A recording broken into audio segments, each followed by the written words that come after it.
રજીસ્ટ્રેશનો ચણા અને રાયડાના થયા છે એમાં 1,10,000 કરતા વધારે રજીસ્ટ્રેશનો કારણ વગર એકદમ પાયા વિહોણું કારણ બતાવી અને સરકારે 1,10,000 કરતા વધારે ખેડૂતોના ગુજરાતમાં રજીસ્ટ્રેશનો બ્લોક કરી દીધા છે। આ બ્લોક થયેલા રજીસ્ટ્રેશનો અનબ્લોક કરવા માટે થઈ અને રજૂઆત હતી। એની સાથે ચણાની જે ક્વોન્ટિટી છે માત્ર ને માત્ર 90 મણની ખરીદી કરવામાં આવે છે, જ્યારે 200 મણથી વધારે ચણા તમામ ખેડૂતોને થાય છે।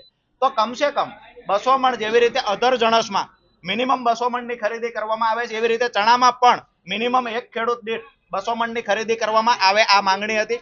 સાથે જ સફેદ ડુંગળી જે સૌરાષ્ટ્રમાં ભાવનગર અમરેલી સાઈડમાં જે ખેડૂતોએ સફેદ ડુંગળીનું વાવેતર કરેલું, જે મોટા પ્રમાણમાં આર્થિક નુકસાન પૂરતા ભાવ ન મળવાથી ખેડૂતોએ વેઠવું છે, ત્યારે આ સમયે જેવી રીતે ભૂતકાળમાં સફેદ ડુંગળીમાં સરકારે સહાય પેટે 2-5 રૂપિયા પ્રતિ કિલોએ મદદ કરી છે, એવી રીતે આ વખતે પણ 10 રૂપિયા પ્રતિ કિલોએ સરકાર મદદ કરે। અને ત્રીજી મહત્વની જે માંગ હતી કે સૌરાષ્ટ્રમાં સિંચાઈના પાણીના અભાવે ગામડાઓ ભાંગી રહ્યા છે, ખેડૂતો ખેતી છોડીને કોઈના કારખાનાનો મજૂર બનવા માટે લાચાર છે।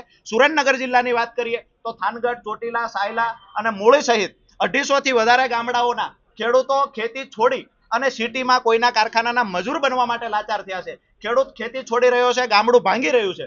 આ સમયે અમે કલેક્ટર મારફતે સરકારને રજૂઆત કરી છે કે આવનાર સમયમાં સિંચાઈનું પાણી ખેડૂતોના ખેતર સુધી પહોંચે આ વ્યવસ્થા સરકાર કરે, અધર અન્યથા ખેડૂત ખેતી છોડી અને આંદોલનનો રસ્તો અપનાવવા માટે પણ મજબૂર બનશે।